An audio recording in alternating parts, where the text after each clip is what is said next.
Hello and welcome to Lavnish Sir की class.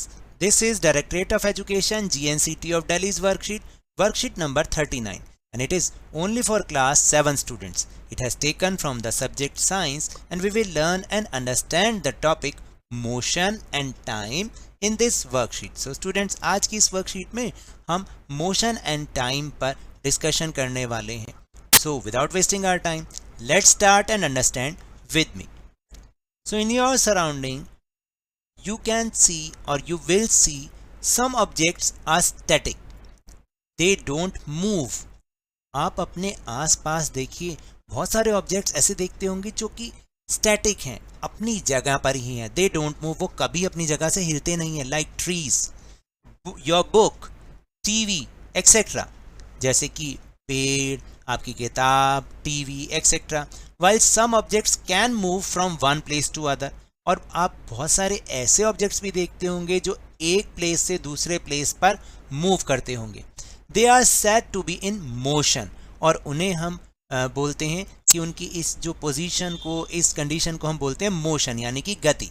Such as बस, car etcetera. यानी कि बस, कार, आप देखते हैं ना, एक जगह से दूसरे प्लेस पर वो मूव करते हैं, तो इसको हम बोलते हैं मोशन.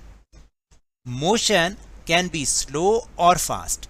मोशन जो है स्लो भी हो सकता है और फास्ट भी हो सकता है. The motion of some objects is slow while that some others is fast. वही मैंने आपको अभी भी समझाया कि कुछ ऑब्जेक्ट्स का जो मोशन होता है, जो उनकी गति यानी स्पीड होती है, वो स्लो होती है, और कुछ की फास्ट यानी कि तेज होती है.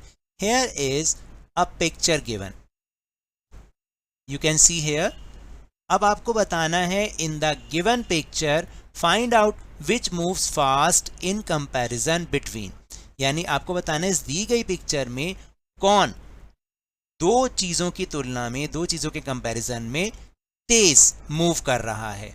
जैसे फर्स्ट है कार एंड साइकिल, तो आप बता दो कि भाई देखिए कार और साइकिल, ठीक है, कार और साइकिल में दोनों में कौन मूव फास्ट कर रहा है. नेचुरली बात है car. Then scooter and car, आप देखेंगे यहाँ पर कार एंड स्कूटर में, इनमें कौन मूव फास्ट कर रहा है, वो फास्ट मूव कर रहा है, वो भी कार है.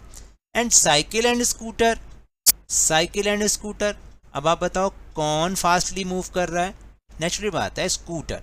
इस तरह से आपको यहाँ पर लिखना है. Now will see another example. So here are three pictures given. Three pictures are given here. देखिए यहाँ पर जो तीन पिक्चर्स दिखा रखे हैं, इनमें एक रेस है, और जहाँ पर तीन बॉयज़ हैं A, B and C. Second picture में आप देखेंगे कि रेस स्टार्ट हुई, और ए की पोजीशन कहाँ पर है, सी की पोजीशन कहाँ है, एंड बी की पोजीशन कहाँ है. And the last one picture जो है, जो लास्ट पिक्चर है, उसमें आप देखेंगे कि बी सबसे पीछे हो गया है, फिर सी है, फिर A, and A wins the race.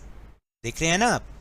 तो the distance moved by objects in a given time can help us to decide which one is faster और स्लोअर. यानी कोई ऑब्जेक्ट उसने जो भी एक गिवन टाइम में डिस्टेंस को कवर किया है, तो वो हमें ये बताने में हेल्प करता है कि भाई वो जो कैसे मूव कर रहा था, वो फास्टली मूव कर रहा था या स्लोली मूव कर रहा था. यानी एक गिवन टाइम में जितना भी डिस्टेंस उस ऑब्जेक्ट ने कवर किया, उससे हमें ये पता चलता है. Then observe the race in the above three pictures and right. ऊपर दी गई रेस को आप ऑब्जर्व करें और राइट मतलब इस क्वेश्चन का आंसर करें. Who is running fast among A, B and सी.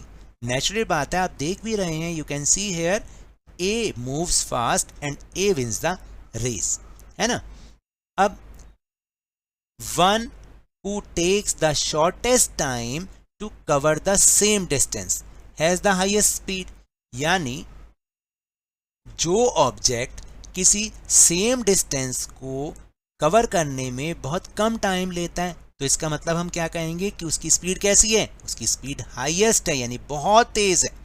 तो स्पीड क्या होती है, the distance covered by an object in a unit time is the speed of the object. यानी एक यूनिट टाइम का मतलब होता है या तो वो टाइम सेकंड्स में दे रखा होगा, या मिनट्स में दे रखा होगा, या आवर्स में दे रखा होगा, तो हम उसको यूनिट टाइम कह देते हैं, यानी जो भी यूनिट होगा टाइम का. तो एक जो टाइम में जितना भी उस ऑब्जेक्ट ने डिस्टेंस को कवर किया, तो हम उसे उसकी स्पीड कहते हैं. तो तो स्पीड निकालने का फॉर्मूला भी यहाँ पर दे रखा है, आप उसको अच्छे से याद कर लें। Total distance covered divided by total time taken, यानी एक ऑब्जेक्ट ने कितना डिस्टेंस कवर किया उसको डिवाइड करना है उसने कितना टाइम लिया, तो हमें स्पीड मिल जाएगी। Then here is another topic, motion. Motion can be uniform motion और non uniform motion.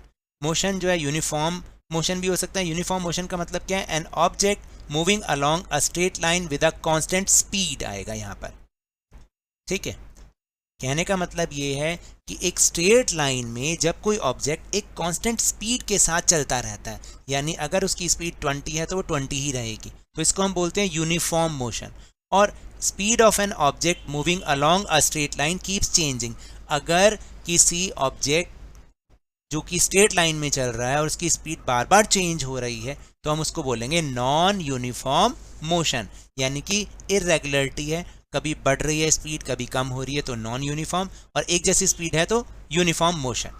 Now answer these two. In questions के भी आपको आंसर करने हैं, बहुत ईजी है। Khushi and Soni are two sisters. Khushi और सोनी दो बहनें हैं। Both go to the same school, दोनों ही एक ही स्कूल में जाती हैं। Khushi reaches the school in 12 minutes. Khushi जो है 12 मिनट में पहुंचती है, while Soni reaches in 15 minutes. Soni जो है वो 15 मिनट में पहुंचती है। Who moves fast and who moves slow? बहुत ईजी है। खुशी मूव्स फास्ट क्योंकि वो 12 मिनट में पहुंच रही है, एंड सोनी मूव्स स्लो क्योंकि वो 15 मिनट यानी उससे ज़्यादा देर ले रही है। Then second question, there school is 600 metre far from their home. उनका जो स्कूल है उनके घर से 600 मीटर की दूरी पर है। दे रीच इन 60 सेकेंड, और वो 60 सेकेंड में वहाँ पर पहुँच जाती हैं। किससे? अपनी कार से। 60 सेकंड में अपनी कार से वो 600 मीटर कवर करते हुए अपने स्कूल पहुंच जाती हैं। 60 सेकंड का मतलब तो 1 मिनट होता है ना, जानते हैं। Then what is the speed of the car? तो स्पीड जब भी निकालनी ऊपर हमने फॉर्मूला अभी याद किया है, उसको बार बार लिखोगे ना तो अच्छे से याद होगा। Speed is equal to distance divided by time. तो डिस्टेंस कितना है? 600। टाइम कितना है? 60।